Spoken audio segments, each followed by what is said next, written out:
야, 나처럼 어린 나이에 인생 조져본 새끼 있냐? 어린 나이에 인생 조져본 래퍼 노엘. 자유한국당 장제원 의원의 아들로도 유명하죠.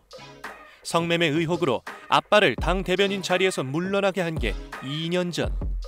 지난 7일엔 그만 음주운전 사고까지 내버렸답니다. 장제원 의원은 용준이는 성인으로서 자신의 잘못에 대한 모든 법적 책임을 달게 받아야 할 것입니다 라고 입장을 밝혔습니다.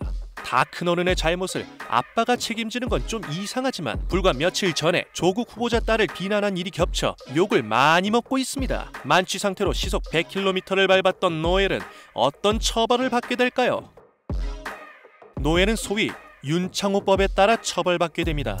윤창호법은 음주운전 피해로 안타깝게 세상을 떠난 청년의 이름을 땄는데요. 기존 법에서 음주운전 처벌을 강화한 게 특징입니다. 올해 제2윤창호법이라고 해서 도로교통법도 강화가 됐거든요. 면허정지나 취소의 기준이 예전보다 높아졌습니다.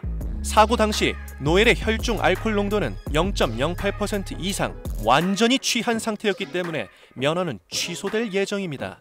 작년에 통과된 특정 범죄 가중처벌 등에 관한 법률은 제1윤창호법이라고 부릅니다. 음주운전으로 사람을 다치게 한 경우의 처벌을 강화한 게 특징이죠. 다행히 피해자의 부상은 경미한 수준이라고 알려졌는데요. 언론 보도에 따르면 3,500에 합의도 했다고 하고요. 하지만 음주운전만 있는 게 아닙니다. 잘못한 게 조금 더 있죠. 사고 난 후에 자기가 운전했다는 멀쩡한 사람이 나타났는데요. 허위 진술을 한 거죠. 이렇게 되면 허위 진술을 한 사람은 범인을 도피시킨 죄로 3년 이하의 징역형 또는 500만 원 이하의 벌금형을 받을 수 있고, 노엘이 나 대신 운전했다고 말해달라고 부탁했다면 범인 도피 교사죄로 같은 처벌을 받을 수 있습니다.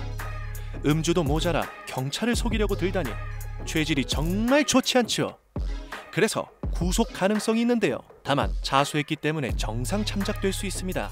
아빠 국회의원에 1,000만 원 줄 때 합의해줘 라고 말했다는 의혹도 있습니다. 그냥 교통사고의 경우 당사자끼리 합의할 수 있지만 음주운전은 형사처분을 받아야 하는 범죄라서 적당히 넘어갈 수는 없는 거거든요. 만약 이게 아빠가 국회의원인데 조용히 넘어갑시다 같은 협박죄였다면 죄가 될 수 있는데, 아빠가 국회의원이라 사고가 나면 안 돼요 같은 사정죄였다면 특별히 문제가 되진 않는다고 합니다. 장제원 의원은 아들이 그런 말을 한 적이 없다 면서 피해자에게 받았다는 문자를 공개했습니다.